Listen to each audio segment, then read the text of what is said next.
Do grito da independência em 1822 até a queda do Império em 1889, o Brasil passou por revoltas, guerras e mudanças que moldaram o país. Hoje vamos relembrar essa jornada, da chegada da família real à proclamação da República. Tudo começa em 1808, com a chegada da família real portuguesa ao Brasil. Esse foi um momento decisivo para a história brasileira, pois até então o país era tratado apenas como colônia, com restrições severas ao comércio e à autonomia política. Portugal vivia um momento de crise por causa das guerras napoleônicas. Napoleão Bonaparte, o imperador francês, havia imposto o chamado bloqueio continental, que proibia as nações europeias de comercializarem com a Inglaterra. Portugal, que era aliado dos ingleses, acabou ficando numa posição extremamente vulnerável. A solução encontrada pela coroa foi transferir a sede do governo para o Brasil.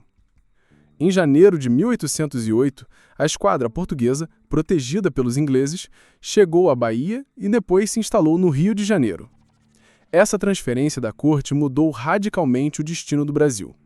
O príncipe regente Dom João, futuro Dom João VI, abriu os portos brasileiros às nações amigas, quebrando o pacto colonial que limitava o comércio apenas com Portugal. Esse ato, conhecido como a Abertura dos Portos, foi um dos primeiros passos em direção a uma autonomia econômica. A presença da corte trouxe também diversas instituições que até então não existiam no Brasil, como o Banco do Brasil, a imprensa régia, bibliotecas e escolas militares.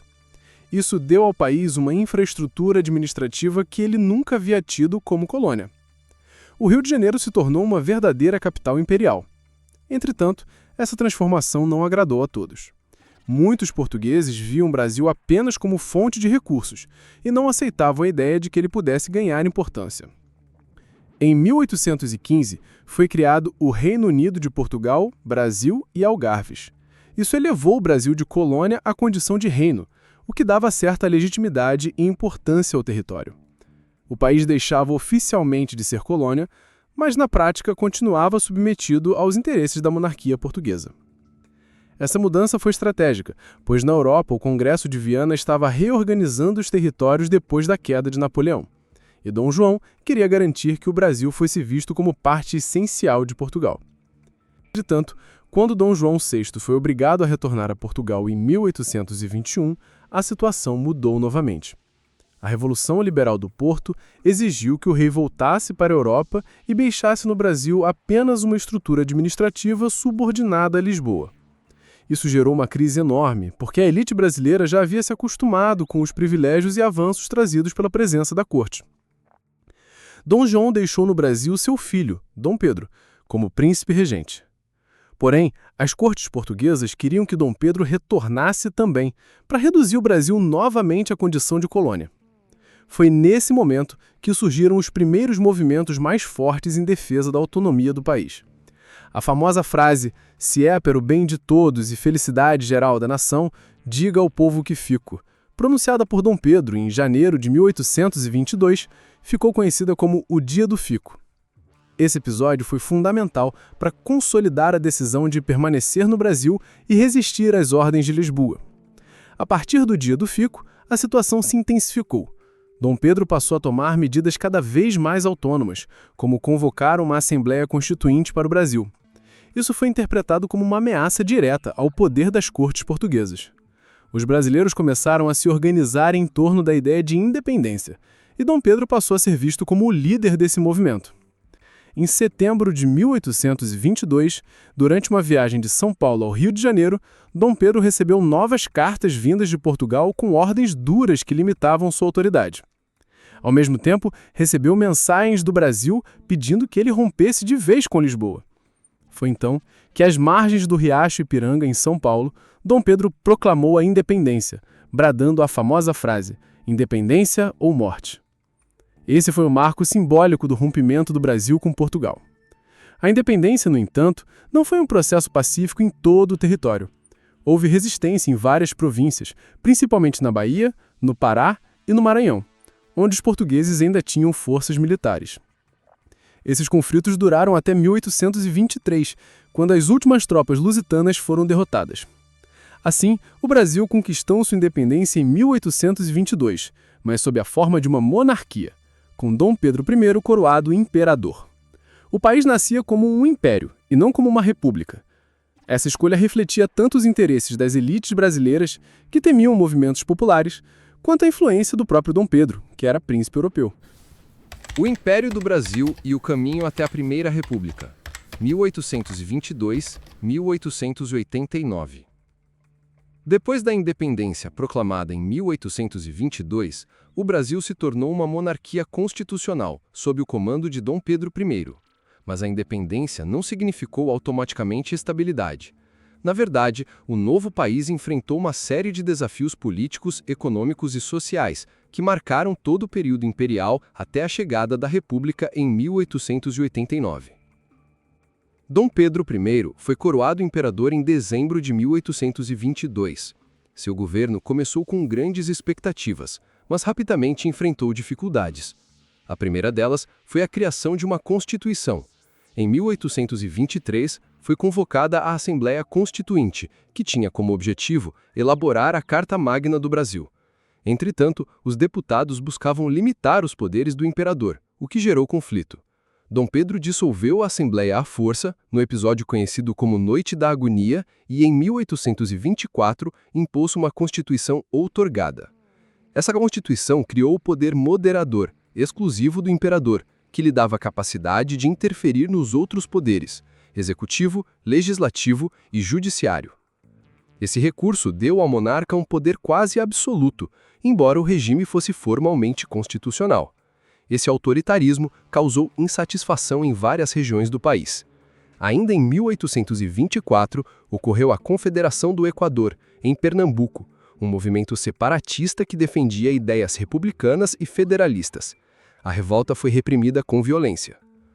O governo de Dom Pedro I também foi marcado por crises econômicas e pela impopularidade crescente do imperador, que era acusado de favorecer portugueses em detrimento dos brasileiros. Além disso, sua postura autoritária e seu envolvimento em conflitos externos, como a Guerra da Cisplatina contra as Províncias Unidas do Rio da Prata, atual Argentina, desgastaram ainda mais sua imagem. O conflito terminou com a independência da Cisplatina, que se tornou Uruguai, em 1828. Em 1831, pressionado por protestos e pela falta de apoio político, Dom Pedro I abdicou do trono, em favor de seu filho, Dom Pedro II, que na época tinha apenas 5 anos. Isso deu início ao período regencial, 1831 a 1840, uma fase conturbada em que o Brasil foi governado por regentes até que Dom Pedro II atingisse a maioridade. O período regencial foi marcado por instabilidade política e várias revoltas regionais. Entre elas, podemos destacar a cabanagem, no Pará, a balaiada, no Maranhão, a sabinada, na Bahia, e a Revolução Farroupilha, no Rio Grande do Sul.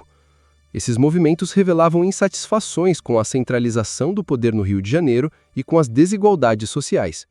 Apesar da violência, o período foi importante para consolidar a experiência política brasileira. Em 1840, ocorreu o chamado Golpe da Maioridade, quando Dom Pedro II foi declarado maior de idade com apenas 14 anos para assumir o trono e, por fim, a instabilidade. O jovem imperador se tornou uma figura central na história do Brasil, reinando por quase meio século. Seu governo é geralmente visto como um período de relativa estabilidade política e crescimento econômico, ainda que com contradições profundas.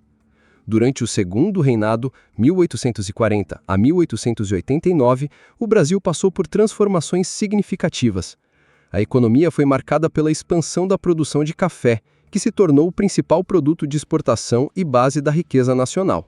O ciclo do café trouxe desenvolvimento para regiões como o Vale do Paraíba e, posteriormente, o Oeste Paulista. Essa atividade econômica, no entanto, dependia fortemente do trabalho escravizado. A escravidão foi um dos grandes dilemas do Império. Enquanto países das Américas já haviam abolido o trabalho forçado, o Brasil manteve a escravidão até o final do século XIX. Pressões internas e externas aumentaram ao longo do tempo. A Inglaterra, principal parceira comercial do Brasil, exigia o fim do tráfico de africanos, o que resultou na Lei Eusébio de Queiroz, de 1850, que proibiu oficialmente o tráfico negreiro. Mesmo assim, a escravidão continuou dentro do país. Com o avanço do movimento abolicionista, outras leis foram aprovadas. A Lei do Ventre Livre, de 1871, que declarava livres os filhos de mulheres escravizadas nascidos a partir daquela data, e a Lei dos Sexagenários, de 1885, que libertava escravizados com mais de 60 anos.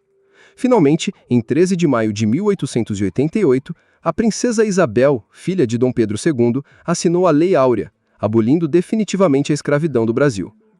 Se por um lado a abolição foi um marco de justiça social, por outro, ela gerou insatisfação entre os grandes proprietários de escravos, que formavam a base de apoio do Império. Muitos desses grupos se sentiram traídos pela monarquia e passaram a defender a mudança para um regime republicano. Outro fator que contribuiu para a queda do Império foi o crescente protagonismo do Exército. Durante a Guerra do Paraguai, 1864-1870, também chamada de Guerra da Tríplice Aliança, o Exército brasileiro ganhou força política e prestígio. Após a guerra, muitos militares começaram a questionar a monarquia, especialmente porque acreditavam que não recebiam o devido reconhecimento. No campo político, a monarquia também enfrentava dificuldades com a alternância entre os dois grandes partidos, o liberal e o conservador, que se revezavam no poder em um sistema controlado. Isso gerava insatisfação, pois muitos viam a política como fechada e distante do povo. Esses fatores, a crise da escravidão, a perda de apoio das elites agrárias, o fortalecimento do exército e o desgaste do sistema político levaram à queda do Império. Em 15 de novembro de 1889, o Marechal Deodoro da Fonseca liderou um movimento militar que depôs Dom Pedro II e proclamou a República. O imperador e sua família foram exilados na Europa. Assim terminava o período imperial e se iniciava a República, que mudaria profundamente os rumos da política brasileira.